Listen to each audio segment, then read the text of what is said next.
Hey everyone, welcome back to another devotion with Jay. I hope everyone's having a blessed day today. I want to dive into a very powerful passage that really transformed my life, and that's out of Matthew chapter 18, verses 4 through 6. And we'll also be touching on verses 10. And these passages really reminds us of our humility, our love, and our responsibilities to others as we go through our faith journey.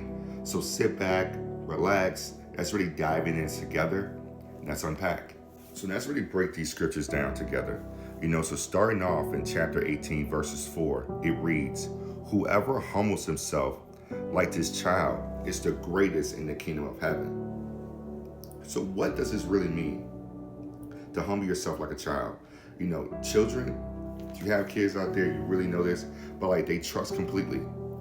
Truly depending on others, in which they don't carry pride, no arrogance, which sometimes us as adults we struggle with. So to be great in God's kingdom, we have to be able to let go of pride, recognize that we need Him, really embrace that childlike dependence and faith. Because it's not about how much we accomplish in this life, how much that we give in church or how much volunteer work that we do, but it's all about how much we surrender to who He is to us, the loving Father, the caring provider. That's what it's really about. How are you humbling yourself in front of His greatness and really going after His love? And moving on in chapter 18, verses 5, Jesus says in this verse, "Whoever receives one such child in my name receives me." This verse is a call to welcome and care for those that are vulnerable, whether it's a literal child or someone that's in need, that's showing real humility and faith and showing their true vulnerability and humbling themselves in front of you. When you show kindness and love and hospitality to others, that's really honoring God. We're showing God's heart when we serve and uplift others, and that's in a sense of us even receiving Jesus. It's receiving those that are often overlooked. That's our duty in this world, is uplifting others, showing love to the ones that we care for and the ones that are not cared for. That's our duty as we go through this faith. Those are the ways that we really show a God-like heart. This next verse, this verse right here is what really changed my life and really awakened me as an individual and really had me look in the mirror like, what the heck am I doing? So if you knew me from 4, 5, 6 months ago, and you know how I'm moving now, you understand, what I'm saying. So this verse reads, which is chapter 18, verses 6. And Jesus says, "But whoever causes one of these little ones who believe in me to sin, it would be better for him to have a great millstone fastened around his neck and to be drowned in the depths of the seas." And I used to really wonder, before, why am I steady going through all this turmoil and all this craziness? Why is this bad thing, this bad thing, and this bad thing? Every blessing I thought I would have, it's just steady slipping out of my hands. And it's because I wasn't doing right. I was sitting here handing out a terrible sin to individuals and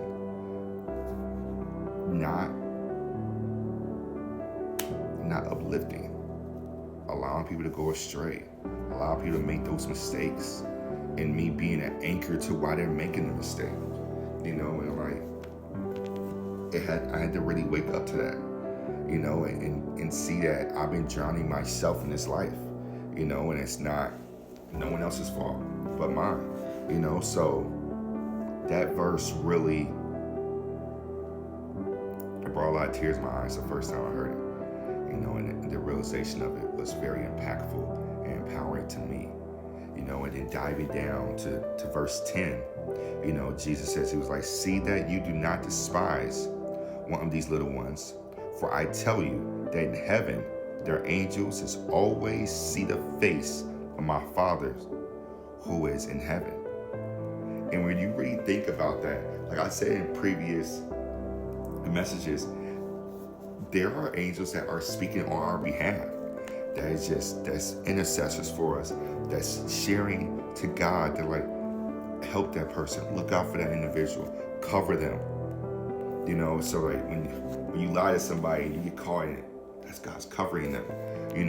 When you place someone in a terrible situation or talk down on someone, but they're somehow still making out at the end, that's God covering them.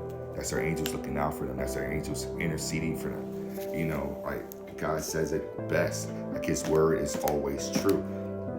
And as long as you're diving in it, you find truth in it, and you have your faith continuously on Him, and you're continuously humbling yourself in front of Him, those angels are going to always speak for you.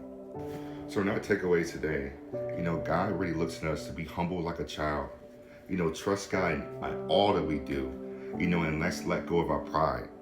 Let's care for others and show them with love, respect, especially those that are vulnerable, or are new in their faith or trying to grow in better ways, and always be mindful that our actions and choices can affect and influence others, and we're called to always to build one another up and not to tear each other down, so I hope the word really resonates with you as it's resonated with me.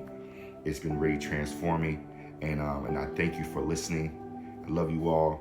God loves you. Until next time.